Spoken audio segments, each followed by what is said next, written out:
If Europe says the 28th regime removes fragmentation, why does it still look like a company is trying to sit on top of 27 legal realities? Can the EU Inc. become Europe's Delaware moment, or does it fail on the one thing investors actually prize first, which is legal certainty?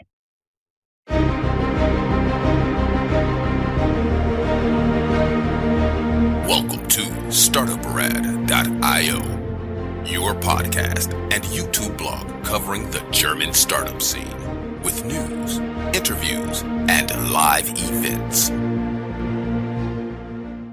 Joining me today is Nikolaus D, Deputy Chairman of the German Business Angel Association, BAND, founder of BAI, and founder of Iris Analytics, which was later acquired by IBM, as well as the Business Angel of the Year.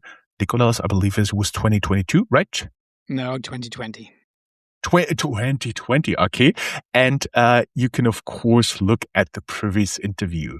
So who better to pressure test whether the 28th regime is a real operating framework or just a cleaner narrative for the European company law? Hello and welcome, everybody. So are we finally looking at the first serious attempt to make Europe one investable corporate space? Nikolaus, welcome.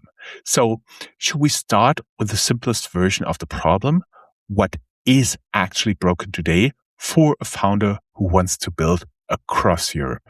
Yeah, what happens is, the European Union is always talking about a single European market, but it is not yet. We have 27 nations or countries, each of them having their own legal system. And although the legal systems are somehow harmonized because of the European Union, it's still the case that when you found a startup in one country and in another country, it's different legislation.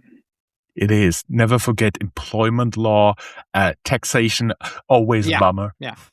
So effectively in this space, we don't have a single market yet. And if we are looking at, for instance, the United States, they have the different states, they have different rules as well, but it's much more harmonized. And everybody active in the startup space knows the Delaware Inc., which is the standard company type for startups. Yeah, this is something we don't have yet in the EU.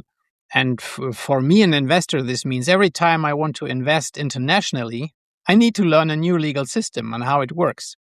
And when you as a founder have a growing business and want to expand into other countries, you have to learn again how it works. And this is creating overhead. This is some hassle. And particularly from an investor's perspective, that means that many say, I don't invest abroad. I just invest in my home country. I see.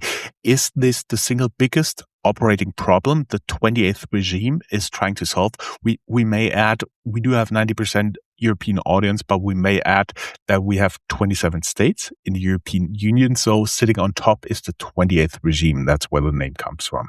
Yeah, that's the idea, to add another set of corporate rules so that you have the so-called EU Inc. type, which means the corporate law will be the same regardless whether you set up your startup in Denmark, Germany, or Spain, for instance.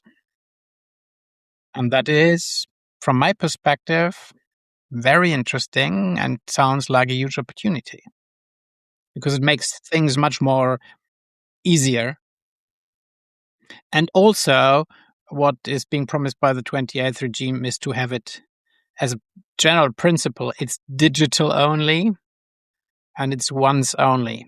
Means if you supply your company address and company name and tax number to the EU Inc. system, it's not going to be requested a second time from any governmental body or so.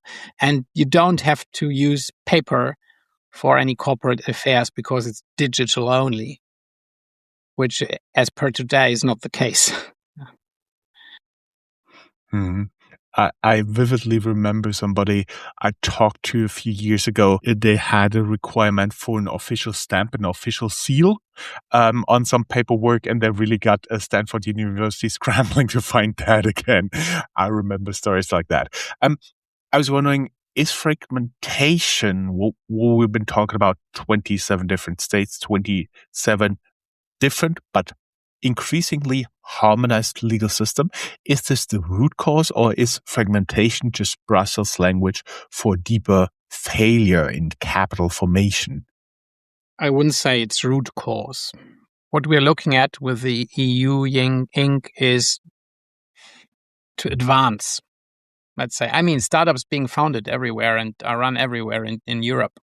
What we are aiming at is removing unnecessary overheads and making it more easier. It's like advancing. Mm-hmm. When a founder asks, why is this easier in Delaware than in Europe? What is the shortest, honest answer? He's smiling. He's smiling for everybody who's listening to that. Yeah, I'm German, so I have most experience here in Germany. So let me give a couple of examples. When you want to from a German perspective, if you want to found a business in Germany, one thing you have to do is you have to physically go to the notary, and and you have to sign the role over there. You have to be present. Oh, and we may add that they're reading out the whole contract loud. So that means not everybody knows it, and it's just a signing ceremony, but you sit there depending on the length of the contract for hours. Yes. I recall one notary, he was once telling me, you can dance in this room, you can sleep here. The only requirement I have is you have to be in the room. Yeah? And if someone in between has to go to the toilet, the whole procedure will pause for like 5 minutes because not everyone is in the same room. Yeah. So, and when you're at the stage of founding a company, this is probably not so complicated. But when we're later on then talking about financing rounds and or an exit, then it gets complicated because then you have to 10, 20, I don't know how many people have to be in the same room, or they need a power of attorney. And this is then becoming increasingly complex if you have people from abroad involved. Like you have an international investor, and he needs, either he flies into the country and is present, which means costs, days of time wasted, or he gets a power of attorney so someone else can represent this person. But if you're coming from abroad, you have to go and find a notary, which is something very uncommon outside of Germany. And then you also have to go to the embassy and get an apostille, which then certifies that the notary has done something correct. So this is just very complicated. And if I invest in a UK company, for instance, it's just a DocuSign. Yeah. So it's much faster and more convenient. And you have so many US investors who say, okay, I like your product, you guy from Germany. But let's stay friends. I won't come over for this. I am going to invest my money in the UK company. And this is happening so often. And vice versa. Founders are saying, I'm going to set up shop in the US or in Estonia or wherever, or in Switzerland, because it's much easier there to this all bureaucratic overhead. I was anywhere wondering, when you talk about Delaware, it's one of the smallest states in the US where basically everybody's domiciled. If there are not a few states, I do have one suspect in mind who is gunning for their business model as well here in the European Union. But let us put ourselves in the shoes of being an entrepreneur. Let's say EU Inc. gets live, like this week, next Monday. If that works exactly as advertised, what changes first on the next Monday morning for a founder? I mean, this then heavily depends on the national laws of the country where he's founding the company in. Yeah, I would say you need some basic training in what EU Ying is and how it differs from the company type like a German GmbH or an SAS in France, how and where it differs. But I don't think that this is like a multi-week learning course. This will be probably your lawyer will explain to you. The promise is that it is the differences are not so huge to a typical limited company type, so it will not be difficult to learn it. And once you've done it the first time, I think you're pretty easily prepared for the next one or for the next fundraise. So it's not rocket science. I've read the proposal, and it's not yet being accepted by the EU Parliament, so it's not enforced yet. But what the current proposal states, it's not going to be rocket science. If you can found a limited company, you will also of the national type, we will be able to found it in a EU Inc. style. So there's no real big difference on the first Monday morning when this becomes reality. I mean, what have they done in the EU Commission? They have looked at different countries, at what works best in each country, and they have tried to take the best of the national laws, and they have been. I mean, one has to say there has been an initiative, the EU Inc. initiative, who's initiated the whole process with a proposal, but there has also been a consultation process from the EU Commission last year, where there have been many interviews with people from the ecosystem. So they have listened to what are the requirements of the ecosystem. Mm-hmm. That's already a very important piece, because if you listen to the people from the ecosystem, you usually come up with good and pragmatic solutions. Part of the EU Inc. is a 48-hour incorporation. If that actually works, is it a breakthrough, or is the speed just secondary to trust and enforceability of this new legal construct? And I think it will be some kind of breakthrough, yes. I'm aware. I mean, it's not like only founding a company. It is also because of you need a tax ID and a value-added tax ID, such stuff. And I know stories of founders here in Germany who've been waiting like 3 to 4 months for their tax ID. Which means if you don't have your tax ID, you cannot write any invoice. You cannot earn any money. This is just ridiculous. You cannot deduce any VAT here in Germany. Yeah. So, so this is going to be sped up. I mean, can you explain me why you should wait 4 months for a VAT number? I mean, it's just a random number. So I have to admit, I'm physically located very, very close to you, and I assume we do have the same Finanzamt who's responsible for that, and I always have gotten my VAT number in like a week, 2 at the most. But you have to say, you write them an email, but they can't reply via email. They write you back a letter, but for a letter, they are fast. Yeah, that's right. But I know stories of founders who've been waiting for months, and not in Frankfurt where we are located, but in other areas of Germany. And this is just ridiculous, because if you cannot write any invoices, you cannot start your business. You cannot pay your employees and so on. And this is another big breakthrough of EU Inc.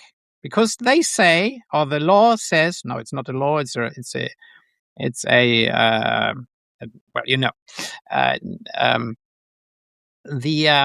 EU Inc. let's stick to the term regulation. Yeah, that was. Thank you. That covers all of it. So the regulation says you have to complete the initial process within 48 hours, and this also includes granting a tax number. Yeah. So, and this will be then much faster than most of the current national limited companies. Mm-hmm. The proposal is optional and national forms stay in place. You just referred to the GmbH, the UG, and so on and so forth. So does EU Inc. reduce fragmentation, or does it just add a new route through it? Well, it will depend on the acceptance. I would guess if all our so-called dreams are coming true with the EU Inc., nobody will found a startup based on the national traditional company type anymore. Yeah. So fragmentation will be reduced. Or what also could happen is that the national company types will be reformed that they match the quality of the EU Inc. So then we still would have some kind of fragmentation. But looking at potential future international investors, it would always be a wise idea to take the EU Inc. and not the national form. Mm-hmm. And I would say right now there's a 50-50 chance for both scenarios playing out, not meaning that startup founders will maybe as a default setting have the EU Inc., but rather that it can turn out very well or very bad. That'll depend on a lot of other influences.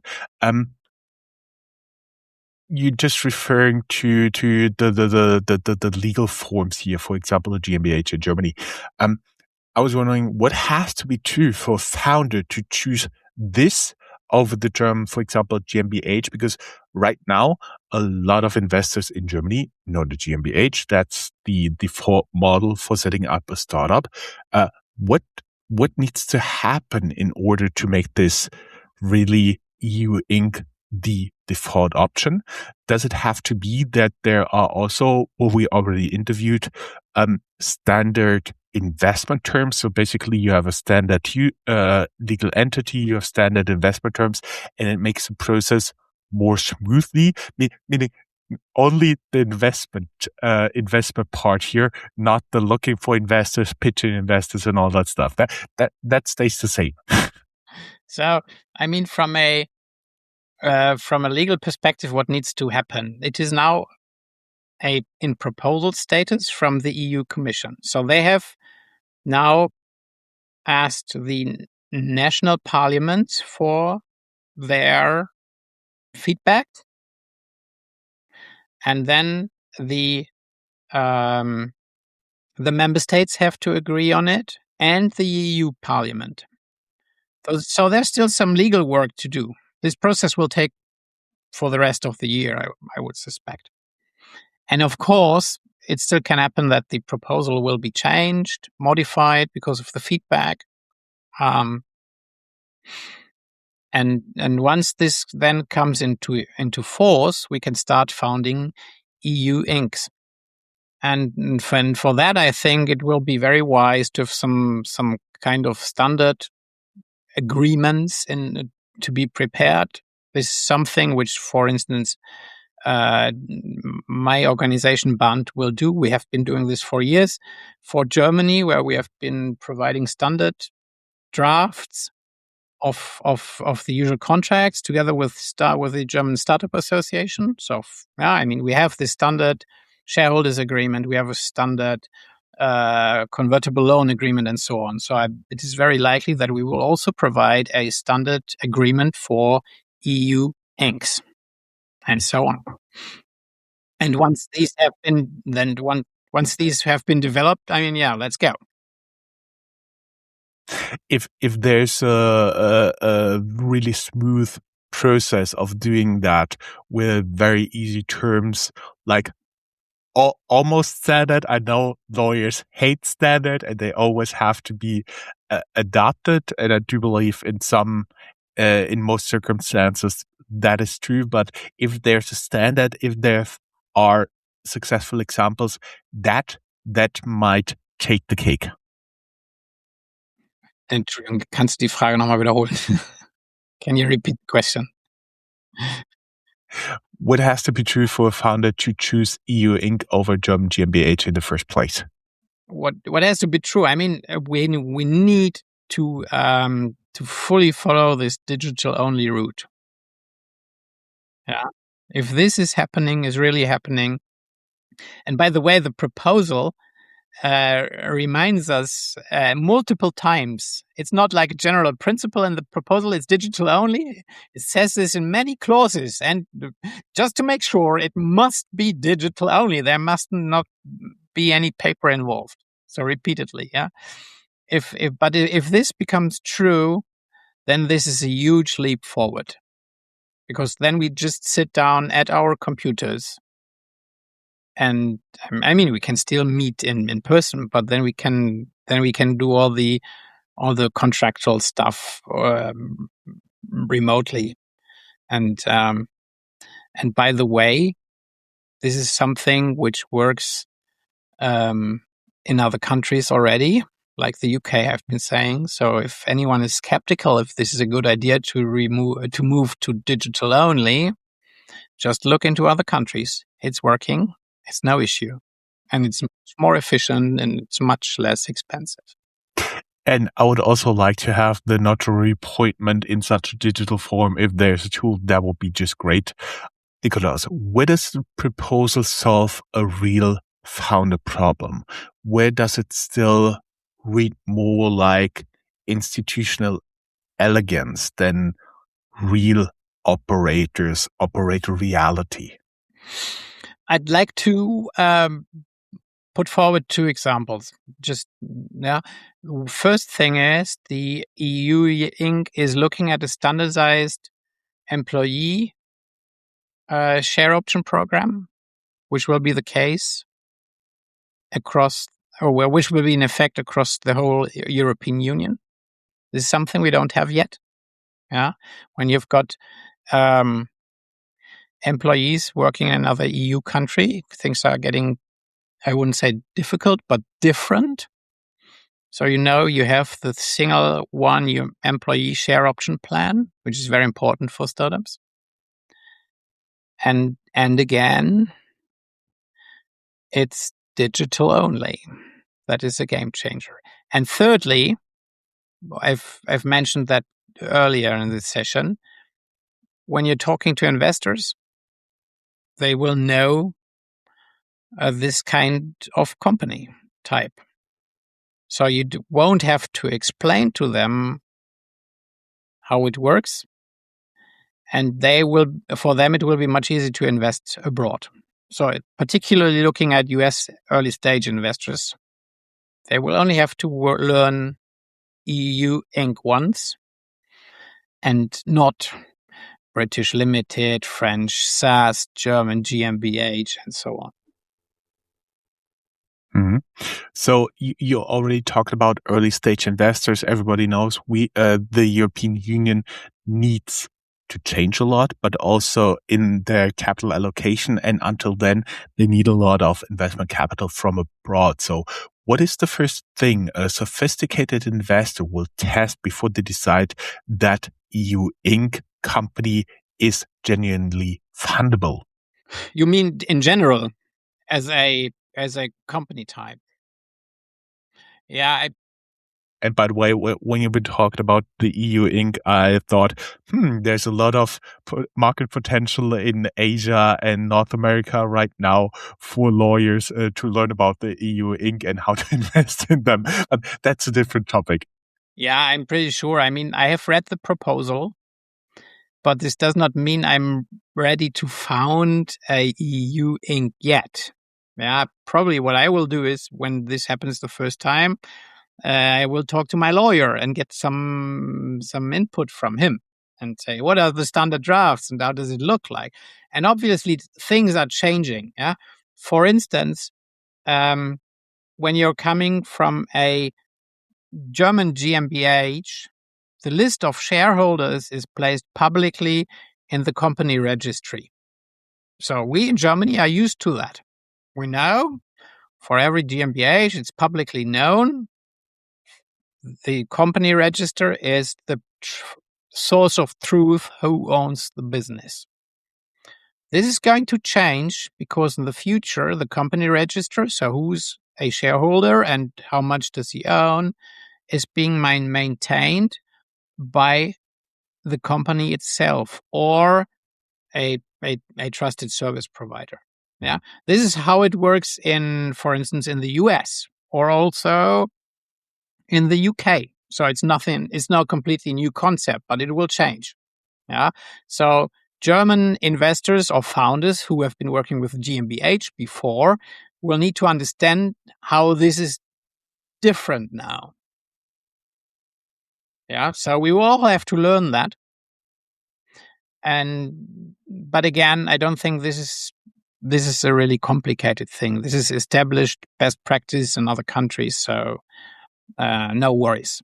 And I'm pretty sure if you're a French founder or a person who has invested in France multiple times, then obviously EU Inc. will be different. You will have to learn the rules. That is how it works. It's a new regime. It's the 28th regime. It is not an exact copy of the other 27 regimes. Mm-hmm. Guys, if the whole promise is one European standard, but disputes, enforcement, and a lot of practical reality still run through national systems, where exactly does the standard become reality? We'll be back with some more questions with Nikolaus after a short ad break.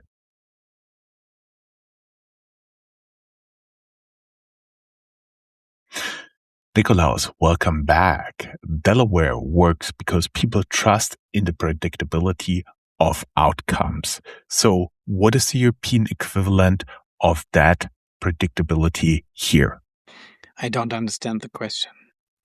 So basically, when you do incorporate a company in Delaware, there are usual disputes, there are usual questions, and there's a lot of legal material, judgments out there that you can read, that you can inform yourself. So what would be the European equivalent of that?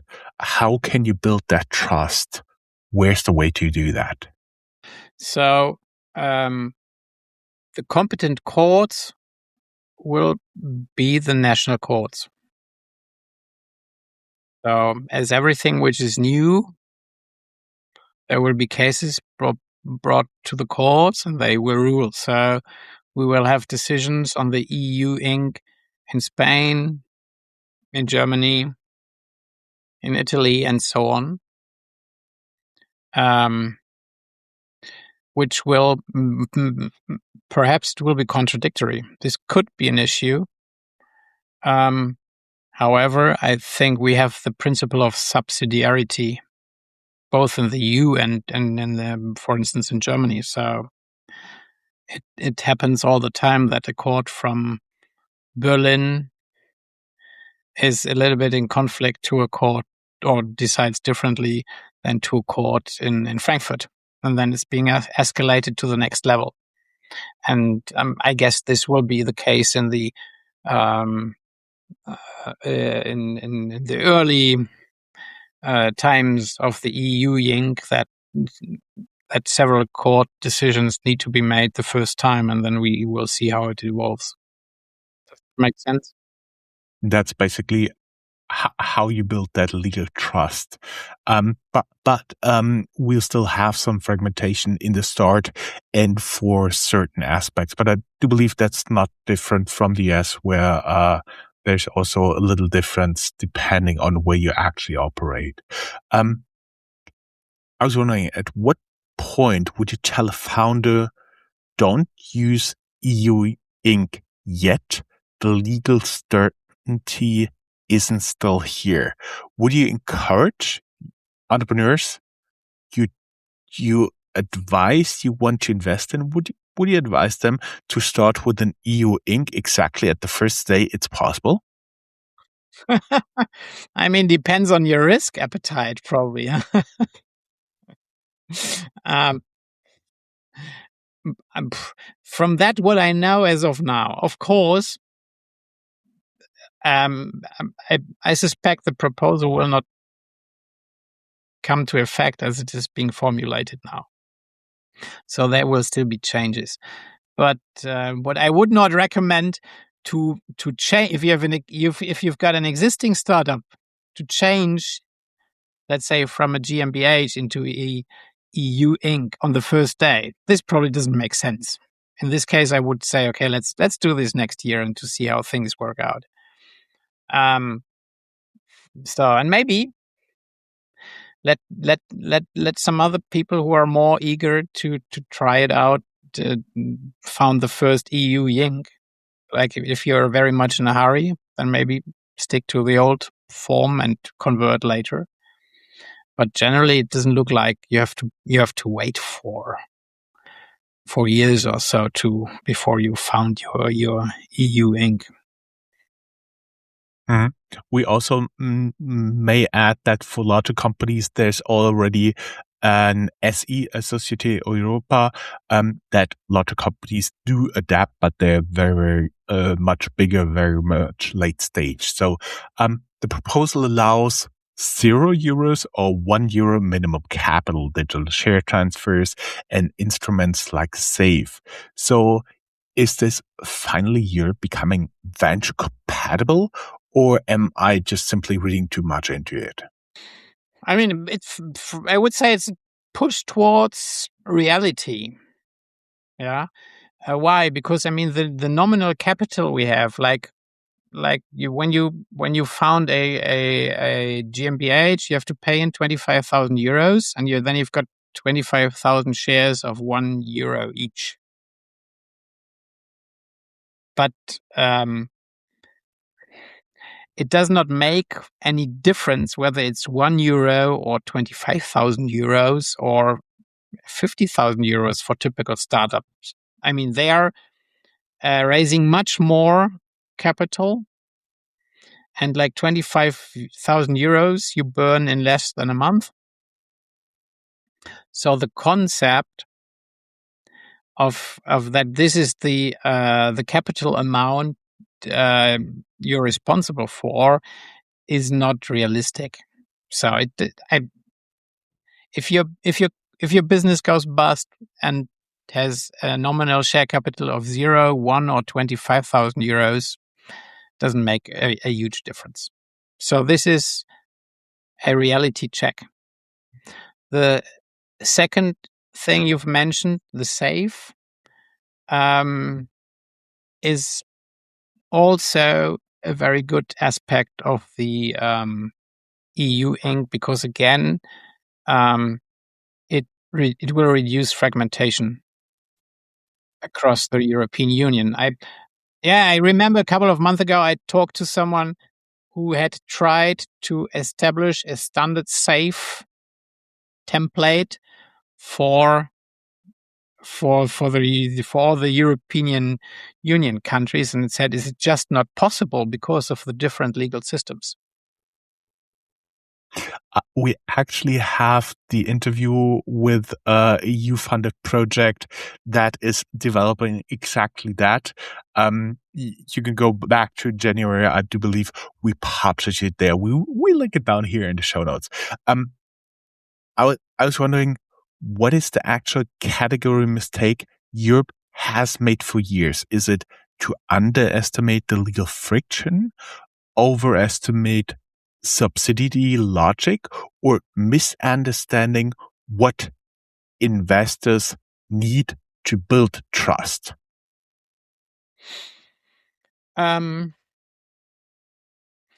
would say this EU Inc. thing is a very good example where politics respond rather fast to suggestions or initiatives. Because, I mean, it's not like having been requested by the startup community in the European Union for many years. It was just no one was talking about it, and so I think it was 2 years ago. Some people from the startup ecosystem, they said, wouldn't it be a good idea to have a EU Inc. company type? And everyone was applauding, and suddenly, and everyone was saying, "Oh, this is a good idea. Why haven't we discussed this before?" And then it was like Ursula von der Leyen who said, "Good idea. We want to bring this forward. We want to do this." And the EU Startup Commissioner said, "We want the 28th regime." So it was like someone put a suggestion on the table, and everyone was saying, not everyone, very many people were saying, "Oh, this is a great idea. Let's do it."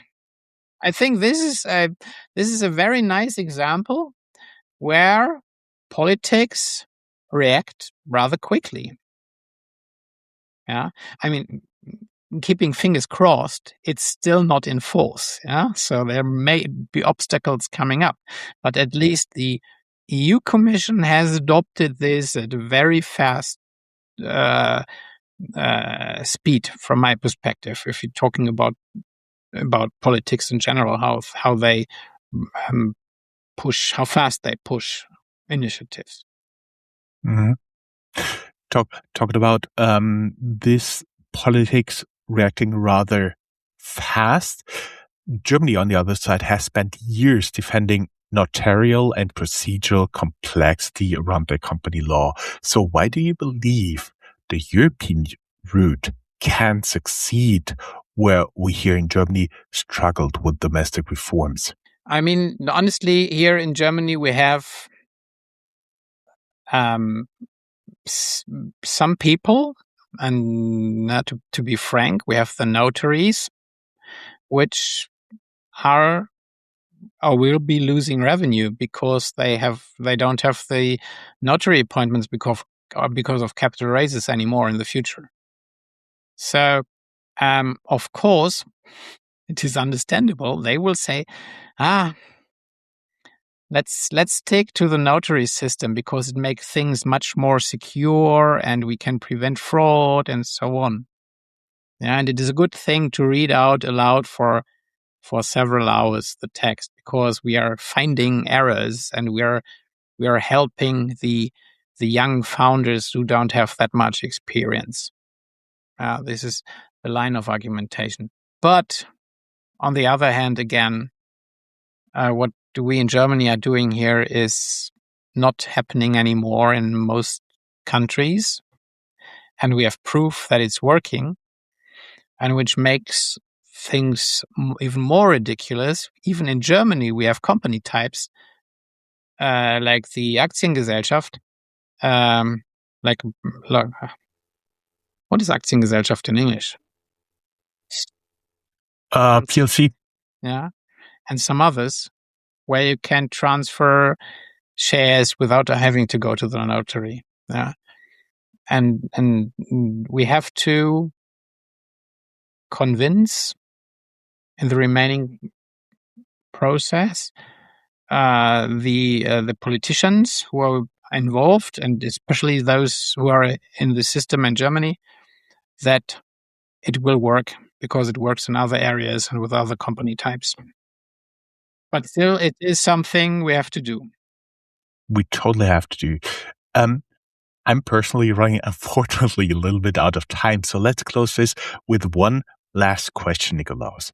On the Europe versus US growth polarity, where do you sit today? Do we need more American-style speed, hyperscaling, and standardization, or more European-style discipline, but with less legal drag? Well, I'm a German, I'm a European. No, but I think that we need the best of both worlds. I mean, using the American speed and optimism and so on is something which you need if you want to build a successful startup. on the other hand, there's some criticism with respect to the Delaware Inc. as well, because it's not as transparent and it's not as easy to understand who the shareholders are, for instance, and who owns it. Yeah. So it's best to have a good combination of both approaches. Yeah. Just doing it, but to make sure you've got your bureaucratic aspects covered to a certain extent. Yeah. Nikolaus, thank you very much. We add that this was recorded on the 13th of April. We can only talk about what we know so far. And I do believe, since there will be consultations, there will be implementation into law, there will be long time horizons until this is implemented. I do believe there will be at least one, maybe more conversations about that in the future of Startuprad.io. Nikolaus, thank you very much for being here, and best of luck with your investments. Thanks, and thanks for having me. Totally my pleasure. Have a good day. Bye-bye. Bye.